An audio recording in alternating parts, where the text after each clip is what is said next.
magandang umaga po sa ating lahat. Weather update po tayo ngayong araw ng Tuesday, April 30, 2024. Based po sa ating latest na satellite image, meron po tayo namamataan ng mga kaulapan. More on dito sa may southern portion ng ating bansa. And kung makikita po natin, ilang bahagi po ng Mindanao ay naapektuhan. Ito po yung Intertropical Convergence Zone or ITCZ. Kaya asahan po natin dito sa may katimugang bahagi ng Mindanao, makakaranas po tayo ng mga kalat-kalat mga pagulan. Samantalang sa nalalabing bahagi po ng ating bansa ay patuloy pa rin wala po tayong masyado nakikita na mga kaulapan na posible magdulot ng maghapon ng mga pagulan. Ngunit patuloy pa rin po yung pag-iral ng easterlies or yung init na hangin ang gagaling sa dagat Pasipiko. Kaya asahan pa rin po natin ngayong araw ay magpapatuloy pa rin yung mainit na panahon sa malaking bahagi ng ating bansa. Liban na lamang yung mga tsansa ng mga pulo-pulong mga pagulan. Dapo po tayo sa magiging lagay ng panahon ngayong araw dito sa ating bansa for Luzon area. Gaya po na nakita natin sa satellite image, wala po tayong inaasahan na mga kapal na hulapan na posible magdulot ng maghapon ng mga pagulan sa anong bahagi ng Luzon. Kaya asahan po natin yung mainit na panahon ngayong araw, liban na lamang yung mga tsansa ng mga panandali ang buhos ng ulan. At asahan din po natin yung matataas ng mga maximum temperatures, lalong-lalo na dito sa Tugigaraw, na posibleng umabot ng 39 degrees Celsius at 37 degrees Celsius maximum temperatures naman inaasahan natin ngayong araw dito sa Metro Manila.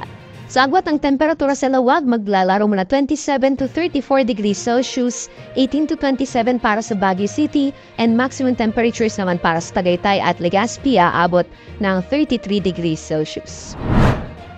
Sa nalalawing bahagi naman po ng ating bansa, gaya po ng nakita natin sa satellite image kanina, more on the southern portions or sa katimugang bahagi ng Mindanao ay makakaranas po ng mga pag-ulan. Kaya asahan po natin dito sa may Basilan, Sulu at Tawi-Tawi, ilang bahagi ng Zamboanga Peninsula, Soc-Sargen at Davao Region, makakaranas ng mga kalat-kalat mga pag-ulan.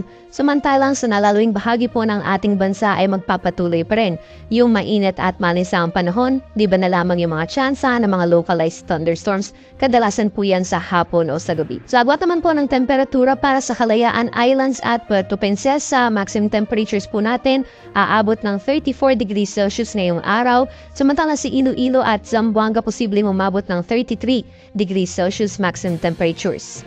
Para naman sa Cebu, Tacloban, pati na rin sa Cagayan de Oro at Davao, ang maximum temperatures po natin ay aabot ng 32 degrees Celsius.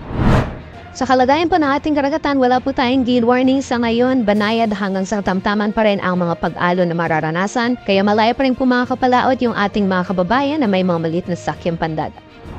At hanggang sa mga susunod na araw, particularly hanggang sa darating na Biyernes, dahil wala po tayong binabantayan na low pressure area o bagyo sa loob at labas ng ating Philippine Area of Responsibility na posibleng po makaapekto sa anong bahagi ng ating bansa hanggang sa mga susunod na araw, ay patuloy pa rin mararanasan yung mainit at manisang panahon sa malaking bahagi ng ating bansa.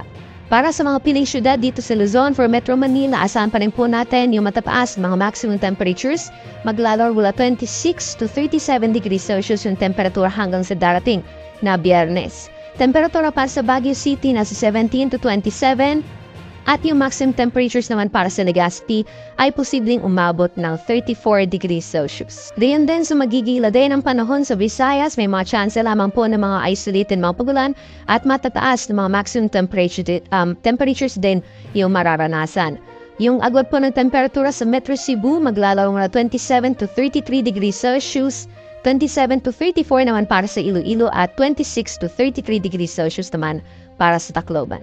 Samantalang sa magiging lagay ng panahon sa mga piling syudad dito sa Mindanao, hanggang bukas po patuloy pa rin yung epekto ng Intertropical Convergence Zone sa may southern portions ng Mindanao. Kaya para sa Metro Davao at Zamboanga hanggang sa darating na Wednesday, makakaranas pa rin po tayo ng mga pagulan.